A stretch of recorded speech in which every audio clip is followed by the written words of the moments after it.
आजकालची जी मुलं आहेत ती रागवतात किंवा खूप जास्त चिडचिड करतात, तर ह्याचा काय अर्थ आहे? हे बघा, मुलं रागावतात, चिडचिड करतात, ही एक भावना व्यक्त करण्याची त्यांची जी आहे ना पद्धत आहे मुलांची. ओके. छोट्या मुलांना कळत नाही. मोठी मुलं, इव्हन टीनेजमधली मुलं आपल्याला वाटते ताडासारखी माडासारखी अशी मोठी झालेली आहेत म्हणतात. पण ॲक्च्युअलमध्ये त्यांचा मेंदू अजून पूर्ण विकसित झालेला नसतो.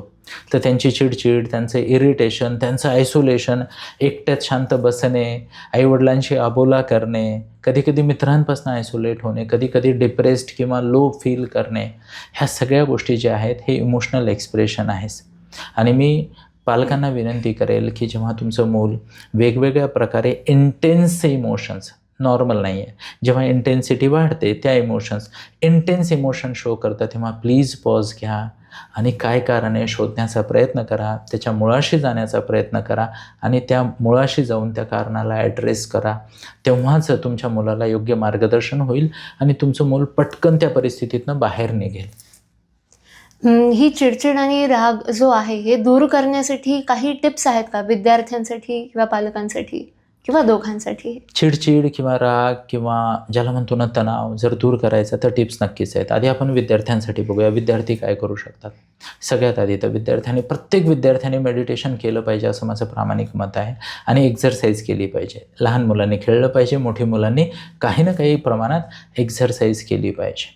अजून एक गोष्ट आहे, प्रॉब्लेम सॉल्विंग हा concept top of the mind ठेवायचा आहे विद्यार्थ्यांनीसुद्धा, पालकांनीसुद्धा. प्रॉब्लेम सॉल्विंग म्हणजे काय? राग येतोय, चिडचिड होते किंवा तणाव येतोय, तर त्याची काही रिपिटेटिव्ह कारणं आहेत का? कधी चिडचिड होते का?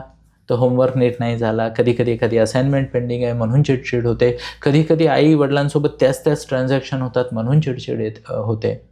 आणि त्यामुळे विद्यार्थ्यांनी हा ताणतणाव टाळण्यासाठी, चिडचिड हे करण्यासाठी प्रॉब्लेम सॉल्विंग केली पाहिजे. प्रॉब्लेम आयडेंटिफाय करा आणि त्याचं सोल्युशन शोधण्याचा प्रयत्न करा. मग हा ताणतणाव आणि चिडचिड कमी होईल. आता आपण बोलूयात पालकांच्या ताणतणावाविषयी, चिडचिडीविषयी वगैरे. पालकांनीसुद्धा मेडिटेशन करणे खूप आवश्यक आहे. दीर्घ श्वास घ्यायचा, इकडनं जे काही आहेत वेगवेगळे योगा, मेडिटेशन, प्राणायाम जे काही तुम्हाला पडतं ते करणं खूप आवश्यक आहे. अधनंमधनं पॉज घेऊन विचार करणं खूप आवश्यक आहे. आय वूड स्ट्रॉंगली रिकमेंड आठवड्याला एकदा पॉज घ्या, ब्रेक घ्या आणि विचार करा काय चाललं आहे तुमच्या आयुष्यात, काय चाललं आहे तुमच्या मुलाच्या आयुष्यात, काय चाललं आहे तुमच्या पार्टनरच्या आयुष्यात, काय पॅटर्न रिपीट होतात आणि वारंवार तीच चिडचिड होते का? जर ते तसं होत असेल तर पालकांनी काय केलं पाहिजे, त्याच्यावर सोल्युशन काढलं पाहिजे. कारण प्रॉब्लेमला तसंच जपून ठेवून रोज किरकिर करणं, चिडचिड करणं योग्य नाही आहे.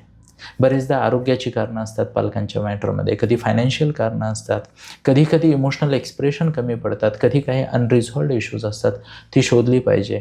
आणि गरज जर वाटत असेल तर आमच्यासारख्या प्रोफेशनलची मदतसुद्धा पालक घेऊ शकतात.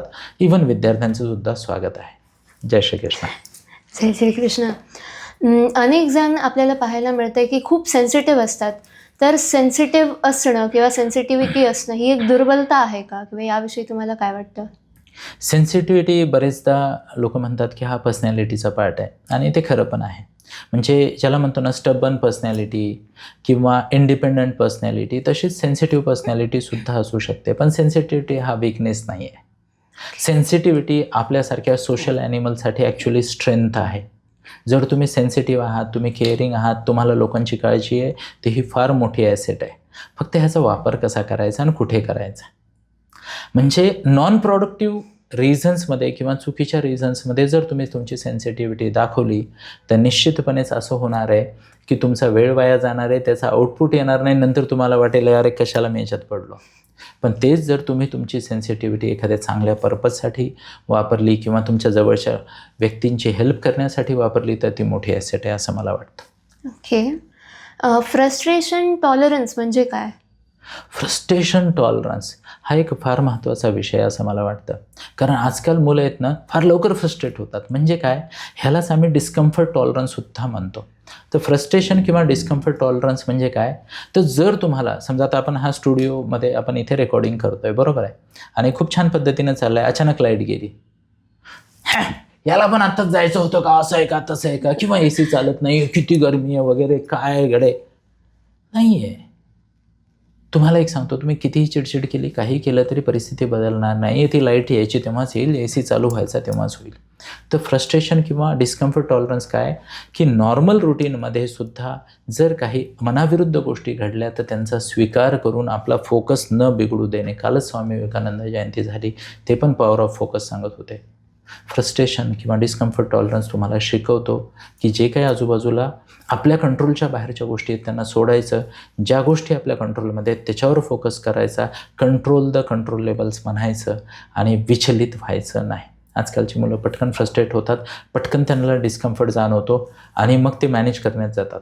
ह्यामुळे तुमच्या गरजा खूप वाढणार आहेत, तुमचा खर्च खूप वाढणार आहे आणि तुम्हाला जास्त काळ मेहनत करावं लागणार आहे. काळजी घ्या. पण फ्रस्ट्रेशन टॉलरन्सविषयी बोललो तर डिस्ट्रेस टॉलरन्स म्हणजे काय? डिस्ट्रेस आणि डिस्कम्फर्ट टॉलरन्स हे एकसारखेच जातील.